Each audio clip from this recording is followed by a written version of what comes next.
Leksiyimizin devamı, hürmetlik vatandaş. Bugün Çiğsağa 2023 yıl 5. ayının 11. günü haftaga Perşembe vatandaş. Endiki mavzu mundaq.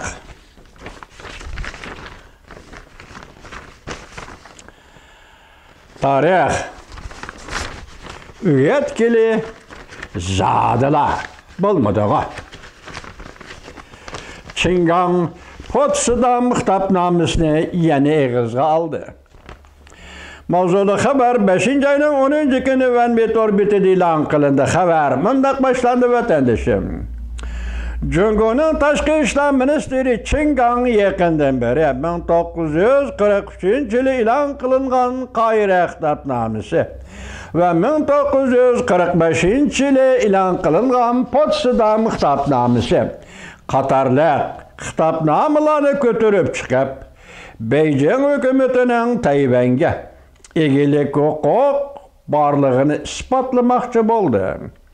Ve Amerika'nın Tayvan iş başqurish o'rnining sobiq boshlig'i Richard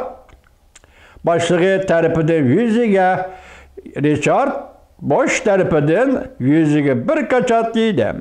Kutmaganda minister Çingan 5. ayının 10. günü yani 1945 yılı Amerika, Angliya, Sobiq Sovetlar ittifoqi o'tkazgan Potsdam yig'inining Kora adresiga yetib kelib, yana bir qatam Amerikani tanqidlab, Amerika o'zi ayni chaqda yezib chiqqan Potsdam kitapnamesini unutib qolgandek Tayvanning mustaqil bo'lishini qo'llayotdi va Tayvan mustaqilchilarni o'z mayliga qo'yibdi dedi.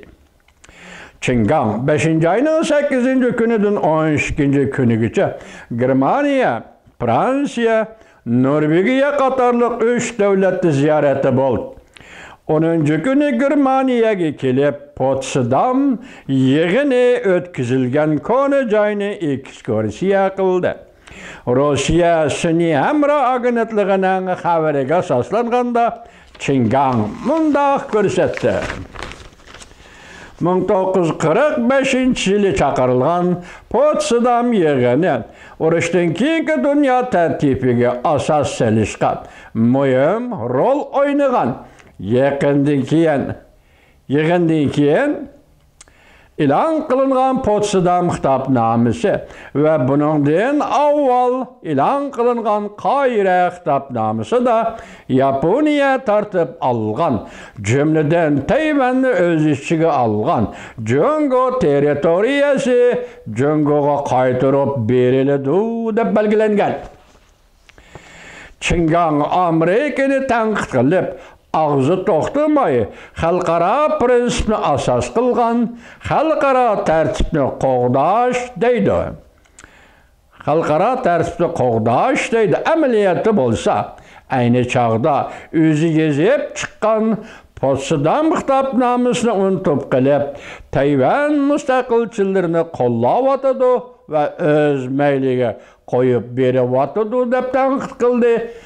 Jungo'ning tashqi ishlar ministri Çingan Amerika Qo'shma Shtatlarning urushdan keyin dunyo tartibiga buzg'unchilik qilib, Jungo'ning zamin butunligi va egilik huquqiga ziyon solayotdi Amerika deb tanqid qildi Jungo'ning tashqi ishlar ministri Çingan. Jungo xalqi hargiz ma'qul demaydi dedi Jungo'ning tashqi ishlar ministri Çingan. Müşahede bir savol qo'yib o'tay. Ya Çingan apandi, siz aytayotgan Jungo xalqi hargiz ma'qul demaydi. Qarab turing ha. Shu qatorda Tibet xalqi hargiz ma'qul demaydi. Xitoylarning Tibetni mustamlika qilishini. Uyg'uriston hargiz ma'qul demaydi. Xitoyning Uyg'urlarni mustamlika qilishini. Dünya yer şarı xalqi hargiz ma'qul demaydi. Jungocha mustabitizmning butun dunyoga eksport qilinishini. Daptiringiz yezi bilan bo'lani, Çingan apandi, bo'landa.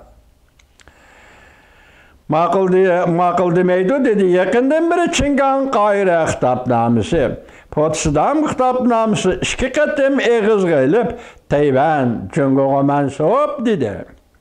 Erkin Asya Radyosu Xitay programması Tayvan iş başquruş ornunun sabık başlığı Richard Bush'ның sözlerinden nakil keltirip mundaq ko'rsatdi. Bu 2 parça kitapname e'lon qilinganda Junxo Xalq Cumhuriyeti tek qurilmagan edi. Potsdam kitapnamesi, Qayra kitapnamesi e'lon qilinganda Junxo Xalq Cumhuriyeti degan davlat tek qurilmagan edi. Adashlar. Ey Xudo. Tarixni o'rgatgili bo'lmaydi deb mavzu nayt yaxshi qo'yilibdi vatandosh. Junxo Xalq Cumhuriyeti degan davlat texi qurilmagan edi. Richard Bush mundaq dedi. Bu 2 parça kitapname 2. Dünya urushidan keyin Tayvanning egilik huquqi to'g'risidagi suhbat boshlanishdan burun har qaysi davlatlar isbotlagan xohish nomadir. Xohish xarakterli hujjatlardir. Şu vaqtda xalqaro jamiyat e'tirof qilgan territoriya o'tinib berish bankisi tinchlik shartnomasi orqali ishga oshiriladi. Amaliyotda Ulug' okean urushi oxirlashgandan keyin imzolangan San Fransisko tinchlik shartnomasida Yaponiya Tayvanga egidorchilik qilish huquqidan voz kechdi. Lekin Tayvan har qanday bir davlatga tava deb ayirib berilgan emas. Lekin Tayvan har qanday bir davlatga tava deb ayirib berilgan emas. Tarixdan xabar topgan minister Çingan apandi mana tarix mundaq ekan. Sizga hargiz o'rgatib kelib bo'lmadi. Bu leksiyaning mavzusi bak chiroyli qo'yilibdi.